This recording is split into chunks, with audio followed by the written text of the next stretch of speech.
일하다 죽지 않게. 지난 일주일 동안 일하다 숨진 노동자 현황입니다. 노동건강연대와 KBS가 집계한 13일부터 어제까지 모두 21명입니다.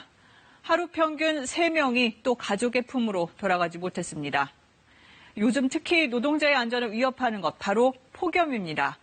대충 만들어둔 그늘막, 또 땡볕 아래 쉬는 노동자, 씻을 곳도 부족합니다. 33도를 넘나들던 그제 18일 대전의 한 건설 현장에서는 50대 노동자가 쓰러져 병원으로 옮겨졌지만 결국 숨졌습니다. 지난 15일에는 가로수 작업을 하던 30대 이주 노동자가 뙤약볕 아래서 숨져갔습니다.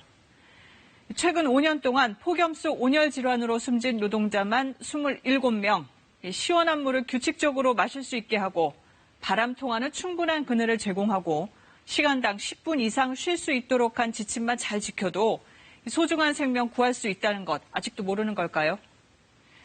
위험에 노출된 노동자들 KBS 연속 보도 이어갑니다. 오늘은 백혈병에 걸려 숨진 항공기 승무원 얘기입니다. 비행기가 북극을 지날 때 우주 방사선에 피폭됐다는 주장인데 비슷한 피해를 호소하는 승무원들이 더 있다고 합니다. 양예빈 기자가 그 사연을 취재했습니다.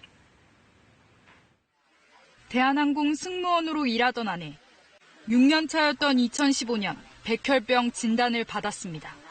평소에 와이프가 미주 노선을 다녀오거나 장거리 노선을 다녀왔을 때 항상 되게 피곤하다는 말을 많이 했어요. 되게 힘들다. 오늘 정말 너무 힘들고. 북극 상공을 지날 때 우주 방사선에 피폭됐다며 2년 전 산재를 신청했지만 지난 5월 결국 숨졌습니다. 미주 노선을 다니고 북극 항로를 다녀올 때마다 기장님들이나 그런 분들이 오늘 미주 노선 다녀왔으니까 꼭 미역국 먹어. 이런 말들도 꼭 해주신다라고. 비슷한 증상을 호소하는 동료 승무원 3명도 산재를 신청했고 준비 중인 승무원도 10명이 넘습니다. 북미 지역으로 갈 때 많이 이용하는 하늘길, 북극항로로 불립니다. 최단거리다 보니 항공사 입장에선 기름값을 줄일 수 있습니다. 하지만 극지방은 지구 자기장의 보호막이 약해 우주 방사선에 피폭될 가능성이 큰데요. 한국원자력안전재단의 조사 결과를 보면 객실 승무원의 평균 방사선 노출량은 2.2mSv, 원자력 발전소 종사자나 방사선을 다루는 검사자보다도 높습니다. 국내 연구진은 승무원들의 백혈병 발병률이 다른 직업군보다 높다는 결론을 내리기도 했습니다. 일반 공무원에 비해서 1.8배 유의하게 높게 입원하는 율이 나타나고 있습니다. 2년 전 첫 산재 신청 전까지 방사선 노출량을 공개하지 않았던 대한항공. 사실 승무원들은 내가 1년에 노출이 되는 방사선 피폭 수치를 들어본 적도 없다가 저희 실제 상태였고요. 근데 이 일 이후로 이제 공개를 하고 있다고는 하더라고요. 이마저도 정확도가 떨어진다는 지적이 많습니다.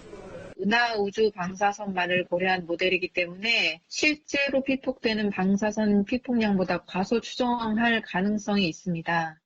문제는 산재 인정 여부. 하지만 언제 답이 나올지 막막하기만 합니다. 아직 산업안전보건연구원이 역학조사 의뢰 중이라고 하시거든요. 대한항공은 승무원의 발병과 우주방사선 노출량의 연관성이 명확히 입증되지 않았다면서도 산재 인정을 받으면 따르겠다고 밝혔습니다. KBS 뉴스 양예빈입니다.